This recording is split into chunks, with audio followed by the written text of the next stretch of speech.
So the main topic of conversation during the half-time break has been whether that double strike of Man City's just before the break was in fact a strike against the post from David White, or whether the keeper got a touch on it and in fact pushed it aside.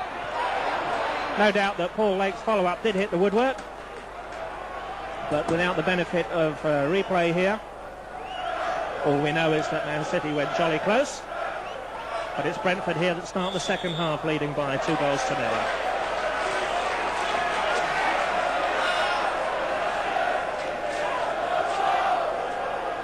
So I'm pleased to say the rain has just about died out here. It's just down to a fine drizzle now.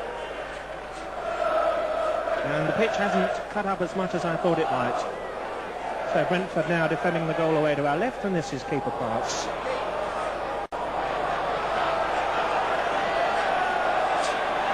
Virtually no breeze here this afternoon to profit either side. Neil Smiley surely is hauling down Andy Hinchcliffe there.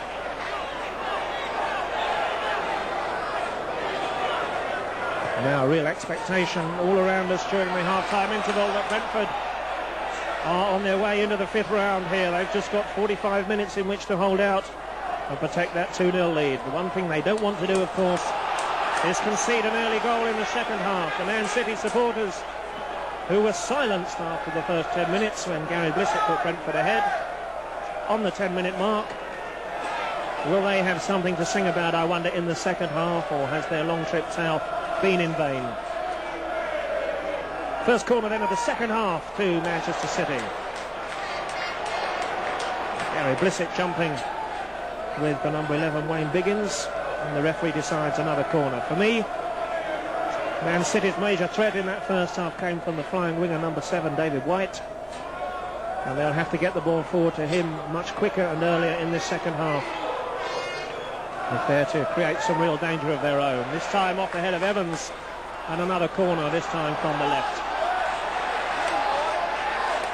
Well, for Brentford once again, all 11 men playing their part. Difficult to pick out a real hero. Certainly Gary Blissett was back in the first team with a real bang, scoring his first goal since the end of November, when he got one here against Gillingham in the Sherpa van. Now here's Cadet, a lone raider, surrounded by 2 blue shirts, and coolly taken away from him by Mark Seagraves. Still Seagraves battling on the far side. Seagraves turns it in across the box. It's the keeper's.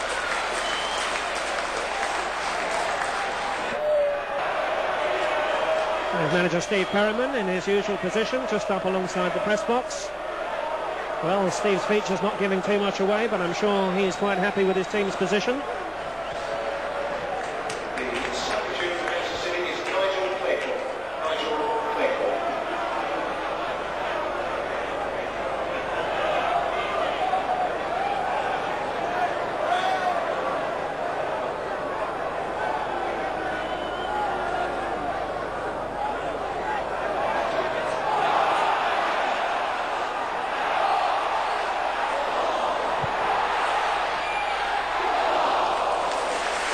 Well, the linesman is flagging furiously while that action developed, and I was expecting the referee to bring it back any second, but in fact play went on.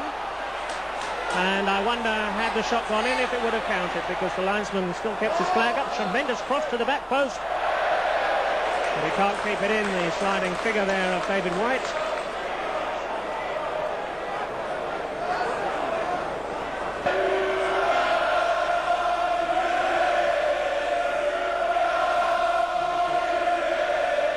Away we go with the action once again. Brentford have a corner.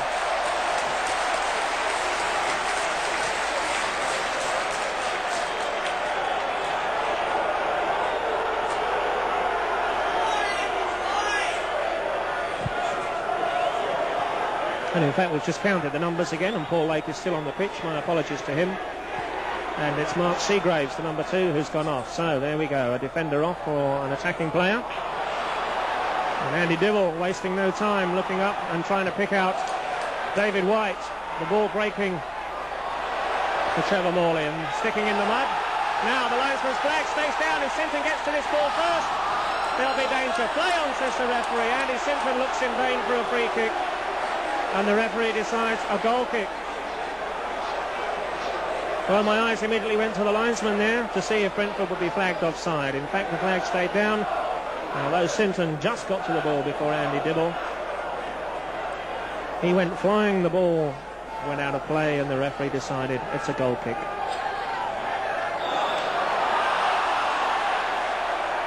And another decision goes against Brentford, much to the crowd's annoyance.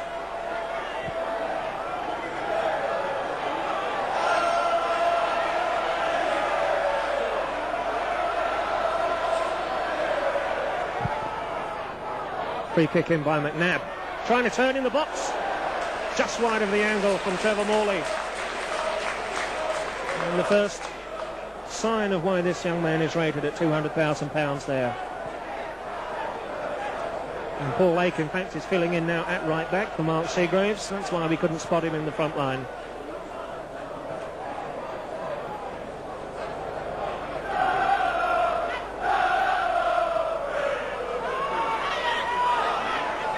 One will fall to Gleghorn. McNabb. Forward by Hinchcliffe. Man City have got two men free here in the box. Needed a good cross in from Wayne Biggins, which didn't come. Brentford are back in strength. Busy player, Neil McNabb. Gets a cross in. Evans just sticks out a foot. It'll fall. And it's there. And City have got one back. It falls to the substitute, Nigel Gleghorn.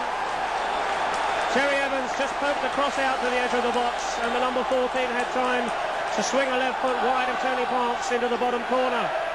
And now we have a match on our hands.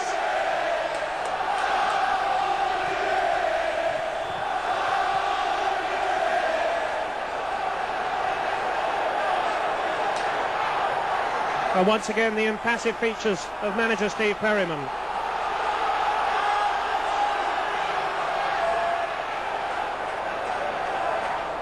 So, 60 minutes gone at Griffin Park, and it's now Brentford 2, Manchester City 1, after Brentford really seemed to have the game in their pocket.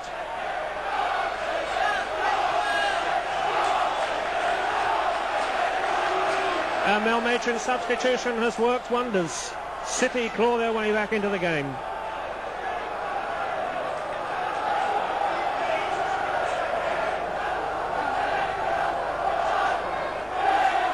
Here's Richard Cadet with a chance to run at the City defenders into the box. Cadet still holding the play up.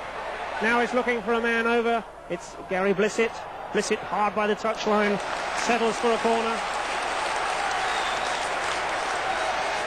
Down by the dead ball line there. Gary Blissett just running out of space. Might have swung the cross in first time when he had the chance. Now back come the Bees.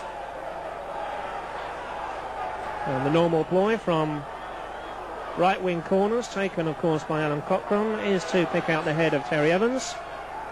And he likes to knock it down for Keith Millen. And there it is, straight onto Evans' head. Away by Morley. Feely fires it in first time for Andy Sinton. Sinton goes for a 1-2, and Cadet just drives the ball straight into Dibble's stomach. Another well-worked Brentford move, and look at this now as Man City come flooding forward at the other end. And Brentford are caught short at the back. McNabb takes a dive as he's brought down by Andy Feely. And Brentford were caught horribly short there for a second as that last attack broke up. 1-2 between Sinton and Blissett. In fact, the shot then in from Cadet. And sadly for Brentford, straight at the keeper. And all of a sudden here at Griffin Park we have a whole new ball game.